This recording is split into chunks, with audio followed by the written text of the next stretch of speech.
بسم اللہ الرحمن الرحیم۔ السلام علیکم۔ منقول ہے کہ قوم نوح علیہ السلام میں ایک بدبخت بوڑھا تھا جس کا نام قصا تھا۔ اس نے ایک دن اپنے بیٹے جادو کو اپنے پاس بلایا۔ اس نے بیٹے کو وصیت کی کہ دیکھو بیٹا، کبھی بھی نوح کی باتوں میں نہ آنا، بلکہ وہ جہاں نظر آئے اس کو اذیت پہنچانے میں کوئی کسر نہ چھوڑنا۔ یہ ہمارے آباء و اجداد اور ہمارے معبودوں کو برا بھلا کہتا ہے۔ اس کے بعد وہ اٹھا اور اپنے بیٹے کو لے کر حضرت نوح علیہ السلام کی تلاش میں نکل پڑا۔ اسے حضرت نوح علیہ السلام نظر آئے تو کہنے لگا، یہ ہے وہ شخص جس کے بارے میں تجھے نصیحت کر رہا تھا۔ یہ ساحر و کذاب ہے، اس کی باتوں میں آ کر اپنے مذہب کی تکذیب نہ کرنا اور نہ اپنے باپ دادا کے دین کو کبھی چھوڑنا۔ بدبخت بیٹے نے باپ کی باتیں سنی تو اسی وقت باپ کے ہاتھ سے اس کی لاٹھی پکڑی اور حضرت نوح علیہ السلام کے سر پر دے ماری، جس سے آپ علیہ السلام کا سر مبارک پھٹ گیا اور خون بہنے لگا۔ آپ علیہ السلام نے بارگاہ الہی میں عرض کیا، یا رب العالمین، میں نے اپنی قوم والوں کو شب و روز ہدایت کا درس دیا، لیکن انہوں نے ہمیشہ راہ حق سے فرار اختیار کی۔ پھر فرمایا، اے اللہ، اگر تو ان پر نظر رحمت فرماتا ہے تو انہیں ہدایت کا راستہ دکھا، یا مجھے ان بلاؤں پر صبر عطا فرما، کیونکہ اب طاقت صبر ختم ہو گئی ہے اور ان کی حرکتیں برداشت سے باہر ہو گئی ہیں۔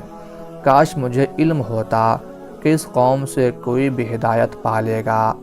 ارشاد باری تعالیٰ ہوا، ہم نے نوح کے پاس وحی بھیجی کہ اب تمہاری قوم میں کوئی ایمان لانے والا نہیں ہے، جنہیں ایمان لانا تھا وہ لا چکے۔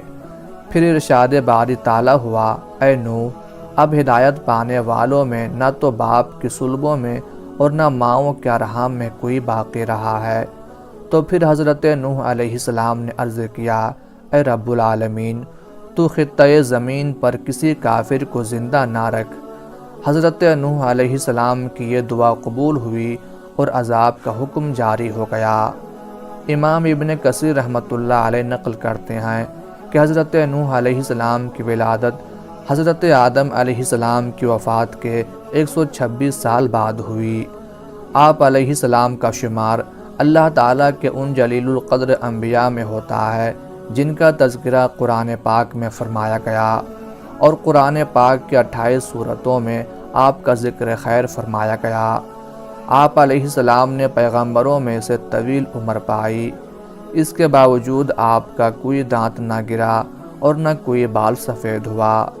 عبادت و ریاضت کا یہ عالم تھا کہ دعوت تبلیغ و رشد و ہدایت کے باوجود ہر دن اور رات میں 1000 رکعت ادا کرتے، اور آپ ہی کو اس سلسلے میں اولیت حاصل ہے کہ آپ علیہ السلام کی بد دعا سے امت ہلاک ہوئی۔ باوجود اس کے کہ آپ علیہ السلام کی قوم کے لوگ سخت اذیتیں دیتے، لیکن پھر بھی آپ ان کے ساتھ حسن سلوک فرماتے، یہاں تک کہ آپ ان کے گھروں میں جا جا کر تبلیغ فرماتے، جس کی وجہ سے لوگ آپ علیہ السلام کو مجنون اور دیوانہ کہا کرتے تھے۔ منقول ہے کہ طوفان نوح علیہ السلام سے قبل قوم نے آپ کو اس قدر ایذائیں دینا شروع کر دی تھیں کہ وہ آپ کو اتنا مارتے کہ آپ کے اعضاء ٹوٹ جاتے اور آپ شدت تکلیف سے بے ہوش ہو جاتے۔ وہ آپ کو اٹھاتے، کمبل میں لپیٹتے اور اس خیال سے گھر پھینک جاتے کہ اب مر جائیں گے۔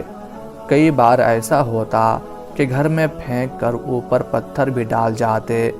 رات کو حضرت جبرائیل علیہ السلام آ کر پتھر اٹھا کر پھینکتے اور آپ علیہ السلام کو وہاں سے نکالتے، اپنے پروں کو زخموں پر ملتے، جس سے زخم فوراً ٹھیک ہو جاتے۔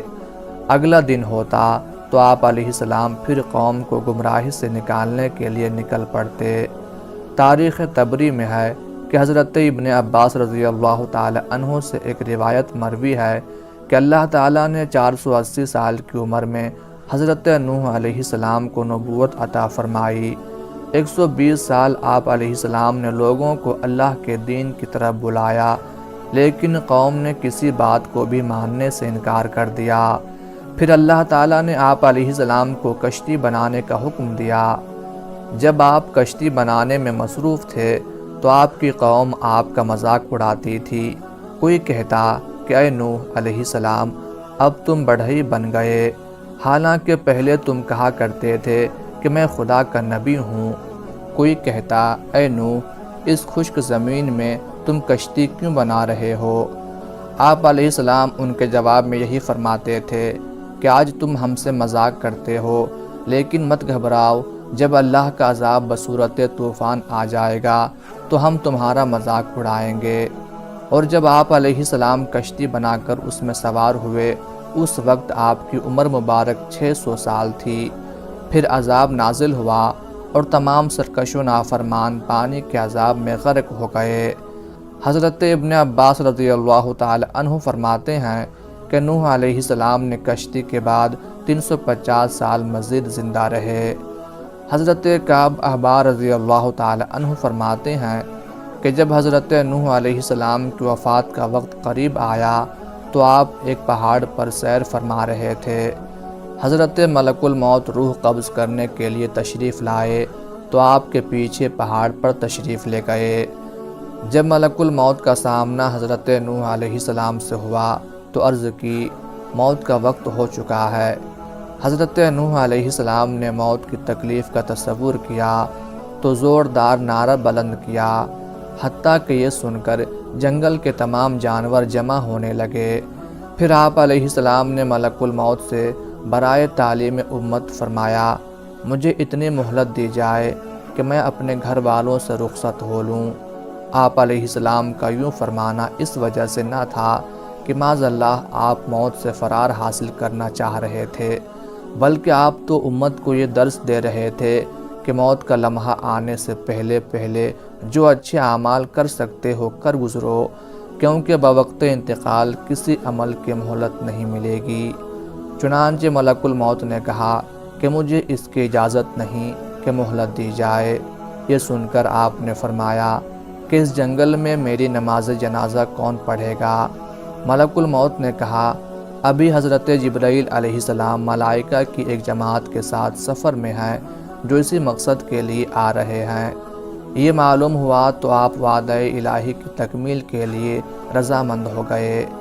اسی اثنا میں حضرت جبرائیل علیہ السلام تشریف لائے اور دریافت کیا، اے انبیاء میں سب سے طویل عمر پانے والے، آپ نے دنیا کو کیسا پایا؟ حضرت نوح علیہ السلام نے فرمایا، یہ دنیا اس مکان کی مثل ہے جس میں 2 دروازے ہوں، ایک سے داخل ہوئے اور دوسرے سے نکل گئے۔ اس کے بعد ملک الموت نے آپ علیہ السلام کی روح قبض کر لی۔ چنانچہ فرشتوں نے آپ کو غسل دیا اور وہیں آپ کی نماز جنازہ پڑھی گئی۔ اللہ تعالیٰ کی ان پر ہزارہ رحمتیں نازل ہوں، آمین یا رب العالمین۔